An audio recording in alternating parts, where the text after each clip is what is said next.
A little less than 20 seconds.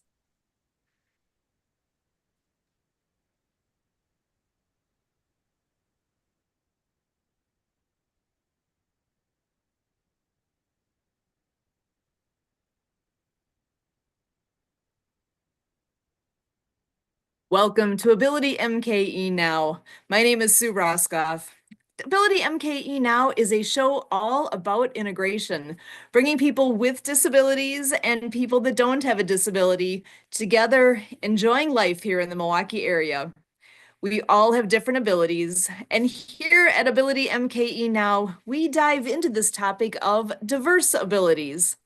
The concept of disability has a wide range of possibilities. We could be talking about physical or mental disabilities, the deaf and hard of hearing community, blindness, chronic pain, mental health diagnosis, goals of substance use reduction, and the list goes on. We all have our own experience with disability, whether it's our own, with people we know, or with people we encounter in our daily lives. Here at Ability MKE Now, we break down the barriers and celebrate the ability in all of us. I am so excited to have a wonderful, wonderful show set for tonight. I think my first thing, before I bring in our special guest, I have a returning guest joining us, and I would love to bring Deby Miller in to get the conversation started here with us. And then we will follow with our featured guest. Deby, come on in. How are you doing tonight? I'm doing well. It's chilly here in Kansas City, but I'm sure Milwaukee's not much warmer, or not even as warm. So that keeps us all close to the radio, listening online or whatever. So I'm glad to be here. Thank you. Awesome. Always glad to have you here, Deby. So we are privileged to have Todd Mitchell joining us tonight. Todd is the owner of Cybersecurity4biz LLC, which is a disabled veteran-owned small business. He is retired from the U.S. Navy. He's a veteran there with and cybersecurity expert with over 30 years of experience. He is a member of the NIST CSF Advisory Board. He holds advanced degrees in cybersecurity policy, IT, and business. Todd helps solopreneurs and micro businesses achieve compliance with regulations like HIPAA, FTC GLBA, Safeguards Rule, PCI-DSS, and CMMC 2.0. He also empowers families to stay safe from online threats through prevention-focused strategies that build a cyber-safe culture. So I know I'm so happy to have you here, Todd. I'm excited to have you sharing a bit more with what you do. And if you want to go ahead and come on in, say hello, and share a bit more of your background with us. So glad to have you here. All right, thank you, Sue. I'm honored to be here, and it's good to meet you, Deb. Yeah, I love the opportunity here to have a good conversation and look forward to it. Excellent. Now, I know I mentioned a lot of, I earlier kind of casually called it alphabet soup with all the different acronyms. I wonder if you could share a bit more about what those are and why they're pertinent to all of us. Okay. So HIPAA is the Health Information Portability Act that's been out for a long time. Most people have heard of HIPAA. That's the federal law that governs how people handle your healthcare information, your patient records and things like that. The Gramm-Leach-Bliley Act, or GLBA, has a safeguards rule that speaks to how you handle your customers' financial information, bank accounts and taxes and things like that. So a lot of your bookkeepers and tax preparers are following that, as well as financial advisors and things. And then the CMMC, that's for government contractors.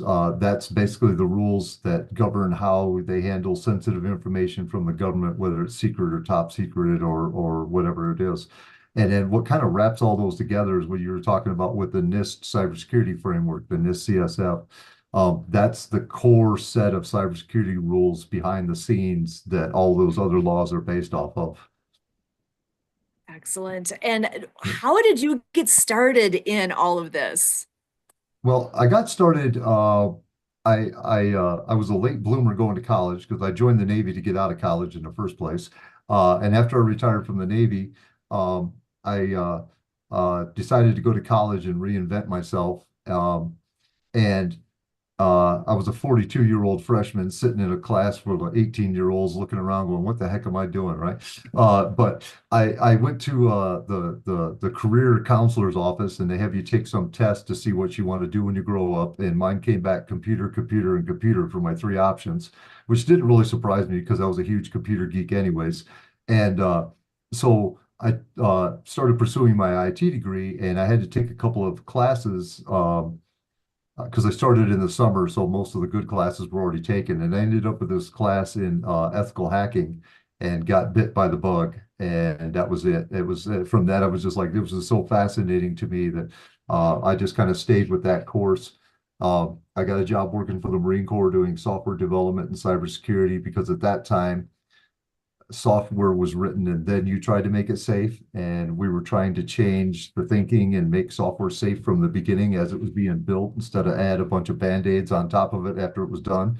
And my best friend got hacked and he was a solopreneur. And he asked me to find somebody to help him because he had his database, lost his database with all his music, and he was a DJ.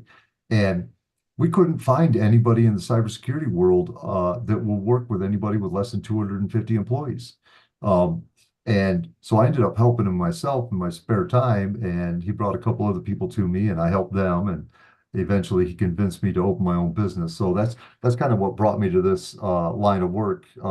And I kind of came into it with a mission of being the little guy, helping the little guy because nobody else will, basically. I guess that'll feed off of my military where I got to have a mission bigger than myself, you know? So that's kind of what brought me to where I'm at. Excellent. And so now you have your own business, and the name of that then is Cybersecurity4biz.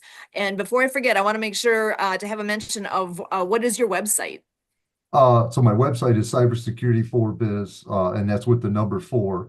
So it's cybersecurity number 4biz .com. And I've got a lot of information on there, resources and tips, free download sheets on telling you how to do different things, because I'm real big on teaching prevention. One of those things a lot of people don't realize, Hollywood does this a huge injustice because all the they show in the movies make you think that there's some guy in a hoodie in his mom's basement clacking away on a keyboard and that's how you get hacked. In reality, 92% of data breaches are caused by human error, and 85% of that human error is clicking on a phishing email. So if we get people to quit clicking phishing emails, you could pretty much eliminate data breaches.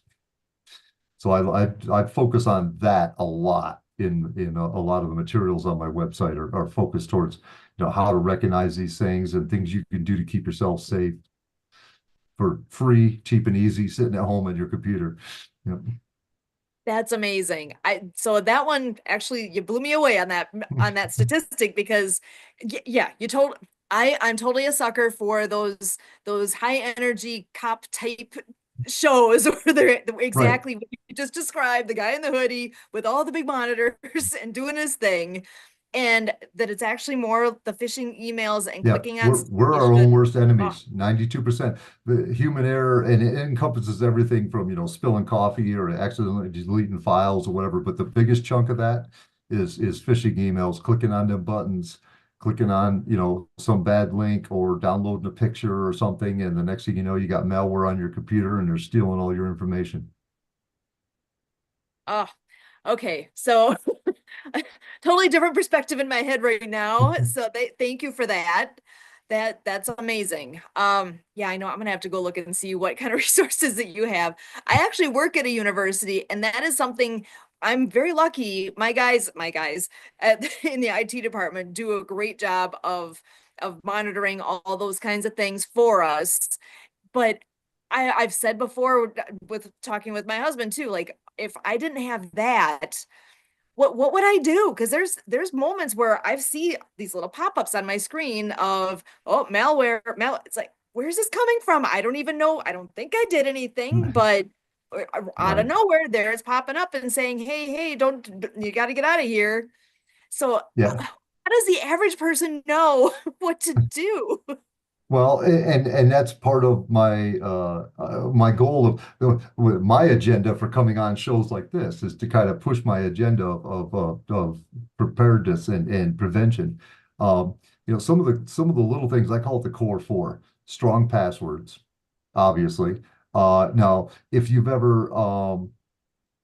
ever used a Word document or a PDF and you go, hit the find button and search for like the word marketing in a 200-page PDF, and it comes back instantly and tells you all the places that found it. That's how fast they can find your password if you can find it in the dictionary. So those old passwords from the 80s and 90s that we've been using with your dog's name and the number 1 on the end of it or something, that does not cut it anymore. You can crack that in seconds. So you want to have like the best way is think of like a phrase, right? So like your favorite book title or something. And then each word in that phrase starts switching out letters and with numbers and symbols inside there. Like the word field, instead of FIELD, have it be F!3LD. You won't find that in a dictionary. So think of that when you're doing your passwords. The second thing is multi-factor authentication. And this is one of those stomp your foot from the professor thing that this is on the quiz. Think of this, if somebody finds out your username and password to get into your bank, right? There's 3 billion people on this planet that can get on the internet and access your bank account. If you have multi-factor authentication and now they have to have a code that got texted to your phone, there's only a half a dozen people that have access to your phone. So you just reduce the amount of people that can hack you from billions down to a handful. I mean, it really is. It's like a deadbolt on your front door. It's there. Why aren't you using it? And then the other things you could do is keep your software up to date.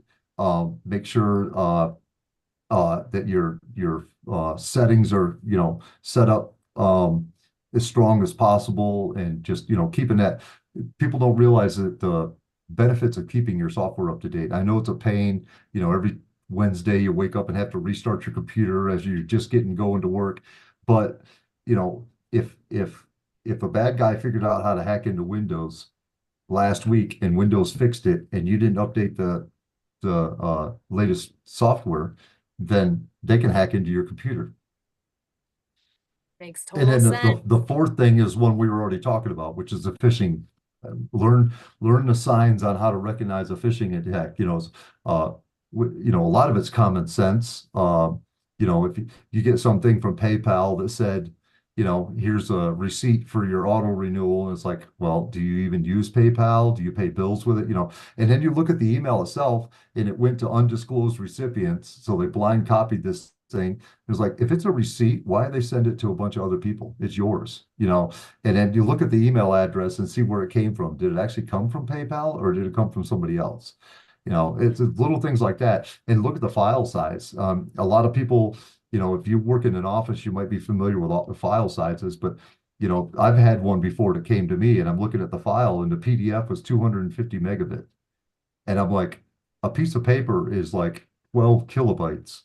So if I downloaded this, I'm getting a whole lot more than a receipt. And it's, just little things like that. That's what I show people is those are the kind of things that you can do to protect yourself, is just being aware, using good common sense, basic cybersecurity stuff of strong passwords and multi-factor authentication, and keeping software up to date, and just knowing how to recognize a phishing attack. Yeah. Excellent. Oh my gosh, so many practical pieces. I love it. And Debbie, I want to make sure if you have any questions or comments, feel free to jump in here too. I know, do you have anything? Go right ahead. Well, no, I was just going to say I had a one-to-one with Todd not too long ago, and it was some great information. So yeah, this is something that we all need. Whether you're just a family or a family business or an actual big business, these are vital information. Yeah. So. Yeah. And people don't always know what they don't know along the way too. And that's where catching all these pieces and mentioning that that helps a ton. It gives us more things to think about and protect ourselves with. And that's one of the disadvantages of being a small business owner or being in a family, that works from home and things. You don't get, in a big corporation, all the employees have that annual training they got to go to for sexual harassment and all the other things. And cybersecurity is tossed in there. But if you work for yourself, you don't have any of those annual trainings to go to, and it's like, so you have to take it upon yourself to go learn this stuff. But then you run into that, you don't know what you don't know. So you don't even know you need to go learn it, Yeah. Unfortunately, that's a big obstacle. But I think a lot of people nowadays are starting to, cybersecurity is starting to become a thing. It's progressed. 20, 30 years ago, it was big government hacking big government, and then it was, governments hacking big businesses, and now it's just out there, and that's why they called it phishing. Nobody woke up this morning and said, "Oh, I got to hack Sue's computer." That goes back to that hoodie with, clacking away in a keyboard. They just literally, it's just like when you go fishing, you don't go to a lake and go, "Oh, I want that fish." You just throw a hook out and see who's going to bite. They just throw all this stuff out on the internet and see who's going to be naive enough or whatever to click that button. That's all they're doing.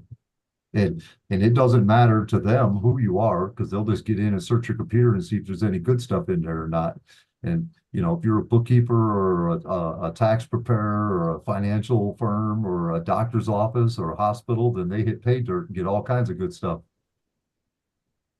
I think too, a lot of people are still a little confused maybe about what we're actually talking about, security. I mean, a lot of people still think that the only place that they really need help is with their bank account. And that, most of the real professional hackers don't really care whether your bank account has $100 in it or 100 with lots of zeros behind it. Because, I mean, they can buy them by the handfuls, this information that we all have out there, whether we actually have put it out there or not. And so there's a lot more of it. And actually the bank stuff is really fraud, not really anything to do with cyber security. So we keep getting, I mean, I still am running into people thinking, no, nobody wants my bank account. Yes, they want your information. They don't really care about your bank account. They care about your information. And so it's still a teaching atmosphere to help people understand exactly what we're talking about. Yeah. And to put some numbers on that, on the dark web, they sell Social Security numbers. There's like Excel spreadsheets that have hundreds of thousands of Social Security numbers, or thousands or hundreds of thousands, whatever, however many they have on their list, and they'll sell them for about $2 a piece. Bank accounts, credit cards, they'll go for like $20 a piece if you can prove it's new enough that it hasn't been shut off yet, right? Now, just to put that into reference, a Google credentials, Gmail credentials for a Google account is worth $65. And the reason why it's so much more than the others is because people will be like, "Oh, my email, I don't say, I didn't wrote to my grandma about a kitten. Who cares? I don't have nothing to protect." Kind of like what Deb was just saying, but that's not the case. You're not thinking about the big picture. What do you use to log into your Android phone? You Google. What do you use to make your Microsoft account? You use to get into your Windows computer. What do you use to make your Apple ID that you use to get into all your Apple devices and store all your stuff in the cloud and all that stuff? So when they get your Gmail address, they have access to all your devices, and now they can go look at the rest of your files, and see what else you have on there. And it's just information. That's one of my things I like to tell people when I first start out in a lot of my presentations. I start out with, why are they trying to hack you? Because information is money. And if you don't think information is money, then why are the 5 biggest companies in the world give everything for free? Facebook, Google, you don't pay for any of that stuff. Well, if you're a business, you could pay for some work suite stuff, but for the most part, they're doing it because they collect all your information and sell it to marketing companies. That's how they're getting rich. Well, the bad guys are doing the same thing. They're collecting all your information and selling it to other bad guys and getting rich. And that's it. That's the bottom line. They're just trying to get information about you. And that's why medical records are so well protected, because you could change your social security number. You could change your credit card number. You know, you can get a different bank account. You can't change the fact that you're 50 years old with diabetes and a mole on your cheek. That's it. You're stuck with that. So you're stuck, that information in your medical record, that is good forever. So if somebody gets a hold of that, they can use it however they want, and it's not going to change. Oh, so many things to think about. My goodness. And I even think back, I don't know, a few years ago. I mean, we all have our Facebook accounts, right? And something as simple as somebody hacked him on his Facebook account. It was around the time when that two-factor authentication was starting to happen, and we just didn't have that set up yet. But whoever the person was that hacked him, they set it up, and now we went around, dozens and dozens of times trying to recover it, because he had like 5,000 friends on there, and he had pictures and all this stuff. There was nothing we could do. I still don't know. My head spins like, how do you get it back? You can't. You're screwed. It's like that. You really can't. And actually, he's kind of lucky that all they did was steal some of his stuff. Because normally now what I've seen a lot, mostly Instagram, not Facebook as much, but people get their social media account hacked, and then whoever it is sends a sob story out to all your private message to all your friends and family, how, some poor old lady on the side of the road, broke in the rain with no gas, and send me $20. And then everybody sends them money. And now you find out. So now not only did you get your stuff, taken, and your account gets shut down, you can't get access to it, but now you got to live with the I don't know, shame or embarrassment or whatever of having all your friends get hacked and have all your, or I shouldn't say hacked, but having them get scammed and send money to somebody they're never going to see again. Yeah. It's in the 70s, they thump you over the head and steal your purse. Nowadays, they hack your Instagram and hit up all your friends for money. It's just a new digital age. A new con. And it works. Sadly, it works. Yeah. I mean, even as simple, I know like I was saying, at work, I've got all those things that are in place there.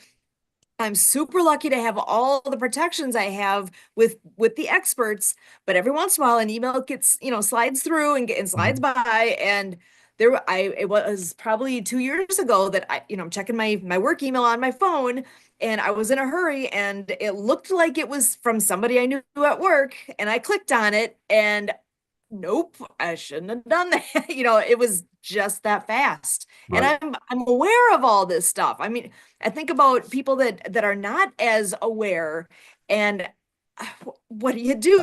All it takes is I'm in a hurry, and I knew what it was. And that's mostly what I help, if my business does as a business model. That's mostly what I do, is I help solopreneurs do all those protections that you're talking about, like the big college is doing for you. Because when you're a solopreneur, you don't have that umbrella of some other organization taking care of everything.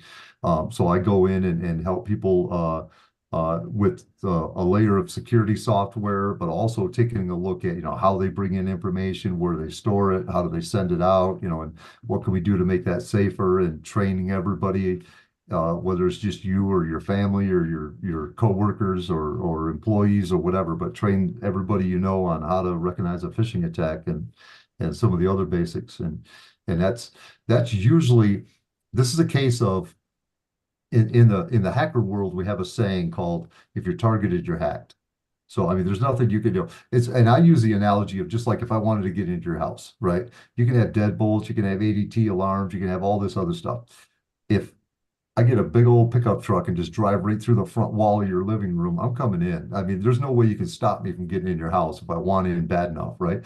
So it's the same thing with the cybersecurity. You don't have to be faster than the bear. You just have to be faster than the guy next to you. You do the basics and keep yourself not as vulnerable, and they'll move on and find somebody else that's an easier target. That's kind of the name of the game. So, and I know we just have a couple more minutes here to go. So I do want to make sure to ask a little bit too about, I know you've got the military history, and wonder if you want to share a little bit more about that as well. Yeah. So I did 20 years in the Navy on amphibious assault ships, which means basically we're the ones that take the Marines off to war. So it's as big as an aircraft carrier, but it doesn't have the jets. We have helicopters, and then up inside the ship, you got 3,000 Marines and all the gear they need to start a war: tanks, jeeps, Humvees, all that stuff.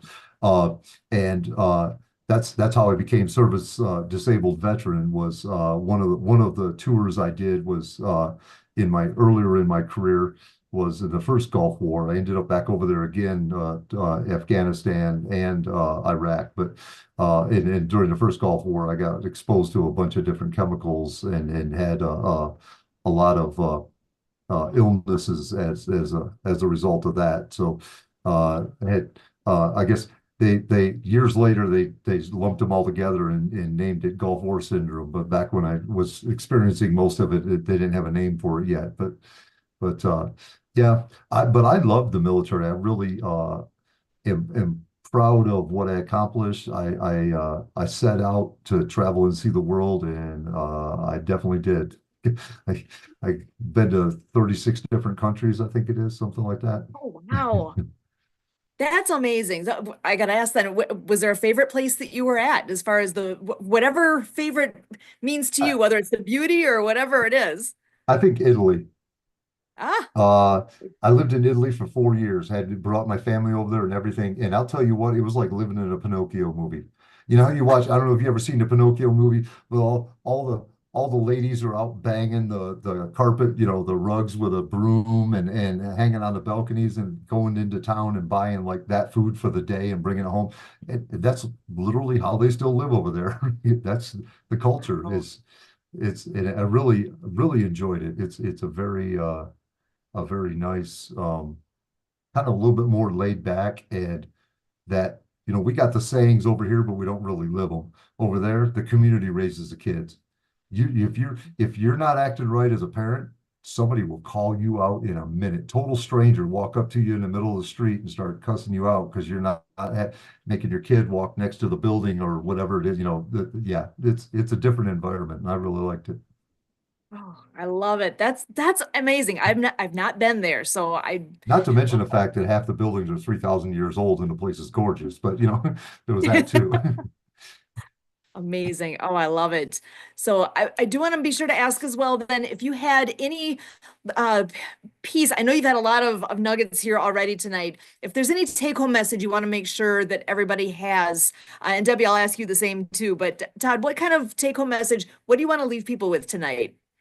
Um, let's see. I think the biggest thing would be learn how to recognize a phishing attack and use multi-factor authentication. Those two things right there, if everybody in the world did it, it would completely change the way the digital world works. Excellent. That makes total sense. Thank you so much. And Debbie, how about you as well? A take-home message you've got for us? Well, just that it's security is not what it used to be. It's not just lock the front door and maybe the back door and hope you're good. This is a whole different ball game. And so, as we've mentioned before, we don't know what we don't know, and we need to know as much as we can and be as protected as we can. So I thank you, Todd, for sharing this information.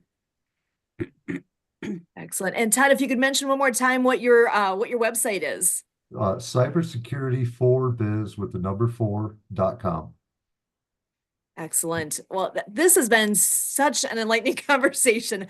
I really can't thank you both enough for being here and sharing your expertise and giving us so many things to think about and consider as we are preparing our own gosh, whether it's anything that we do online, because our information is out there. And just to be able to protect ourselves, I know with Legal Shield and with what you do with Cybersecurity for Biz, that we're able to do what we need to take care of ourselves. So I am here with AbilityMKE now. And as always, we thank you.